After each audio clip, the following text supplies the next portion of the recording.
नमस्कार मैत्रिणींनो, स्वागत आहे तुमचे शीतल्स किचनमध्ये। तर आषाढ स्पेशल आज इथे मी साध्या पुऱ्या करणार आहे। तर आमच्याकडे तिखट, गोड आणि साध्या अशा तिन्ही प्रकारच्या पुऱ्या केल्या जातात। तर इथे बघा मी गव्हाचं पीठ घेतले 4 वाट्या, त्यामध्ये अर्धी वाटी एवढा रवा टाकून घेतलेला आहे। त्यानंतर 1 चमचा एवढा ओवा चांगला हातावर कुस्करून यामध्ये टाकून घेणार आहे। असा ओवा टाकल्यामुळे ह्या पुऱ्या एकदम छान लागतात। अगदी नुसत्या खाल्ल्या तरी तुम्ही आवडीने खाताल इतक्या छान होतात। तर इथे चवीप्रमाणे मीठ सुद्धा टाकून घेणार आहे आणि पुऱ्या छान खुसखुशीत होण्यासाठी इथे मी तेलाचं मोहन टाकून घेतलेलं आहे 2 ते 4 चमचे एवढं। तर व्यवस्थित हे मोहन आपल्याला मिक्स करून घ्यायचं आहे।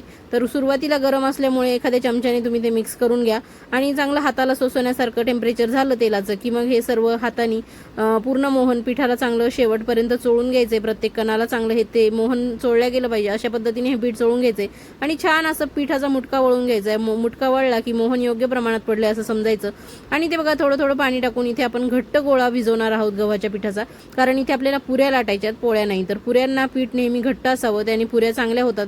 तर तुम्हाला सुद्धा माझ्या पद्धतीने अशा साध्या पुऱ्या बनवायच्या असतील तर व्हिडिओ शेवटपर्यंत बघा, कुठे स्किप करू नका। आवडल्या चॅनलला फॉलो करा, व्हिडिओला एक लाईक नक्की करा आणि इतरांना हा व्हिडिओ शेअर देखील करा। तर इथे बघा मस्त थोडं थोडं पाणी टाकून आपण याचा गोळा तयार करून घेतलेला आहे आणि यामध्ये आपण रवा घातलेला आहे, त्यामुळे याला 5-10 मिनिटं रेस्टला ठेवून द्यायचं आहे, म्हणजे छान रवा फुलून येईल। तर रवा इथे घातल्यामुळे काय होतं ना, आपल्या पुऱ्या ह्या बराच काळपर्यंत छान फुगलेल्या टम्म अशा राहतात आणि जास्त तेल सुद्धा धरत नाही, त्यामुळे इथे आपण रवा घातलेला आहे आणि खुसखुशीत सुद्धा होतात।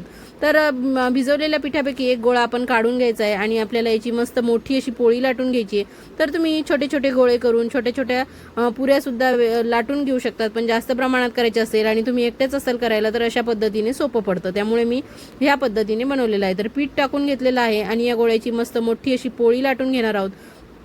तर पोळी आपल्याला खूप जास्त जाड नाही आणि खूप जास्त पातळ नाही अशा प्रमाणात लाटायची आहे, जेणेकरून आपल्या पुऱ्या एकदम छान अशा फुगतील आणि मस्त शेवटपर्यंत छान खायला सुद्धा त्या चांगल्या लागतील। तर अशा पद्धतीने बघा आपण ही पोळी इथे लाटून घ्यायची आहे आणि ह्या ज्या साध्या पुऱ्या आहेत ना, याच्यासोबत तुम्ही सुकी बटाट्याची भाजी, चण्याची भाजी किंवा रस्सा बटाट्याची भाजी सुद्धा करू शकता। त्या सुद्धा पुऱ्या बटाट्याच्या भाजीसोबत खूप छान लागतात। तर अशा पद्धतीने बघा इथे आपण हे लाटून घेतलेलं आहे आणि आता एखाद्या वाटीच्या किंवा ग्लासच्या किंवा एखादा डबा सेट करून घ्या आणि त्यांनी छान ह्या पुऱ्या कट करून घ्या। तर मस्त इथे अशी मोठीच्या मोठी पोळी लाटून घ्यायची, जेवढी तुम्हाला लाटता येईल तेवढी।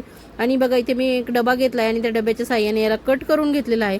तर मस्त गोल गरगरीत अशा पुऱ्या आपल्या तयार झालेल्या आहेत। कसं होतं ना की डब्याने किंवा वाटीने एकसारख्या अशा आकाराच्या तयार होतं, त्यामुळे हे छानही दिसतं आणि सोपंही पडतं, त्यामुळे मी अशा पद्धतीने कट करून घेतलं। तर इथे तुम्ही बघू शकतात की कशा प्रमाणात मी इथे पुरी लाटून घेतलेली आहे, म्हणजे पोळी लाटली आणि कट करून घेतली। तर अशा पद्धतीने ताटात काढून घेतलेलं आहे, तेल तापलेलं आहे आपलं। आता एक एक करून आपण पुऱ्या इथे तळून घेणार आहोत।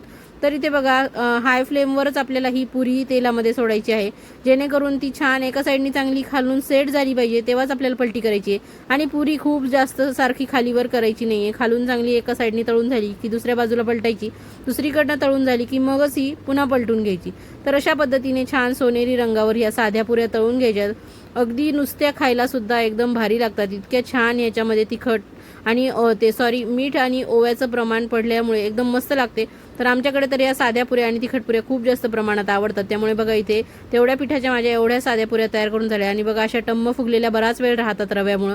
तर इथे मी तुम्हाला एक तोडून दाखवते, बघा आतून किती छान झालेली आहे। तर नक्की माझ्या पद्धतीने ट्राय करा। तर खा, प्या, मजा करा आणि अशाच नवनवीन रेसिपी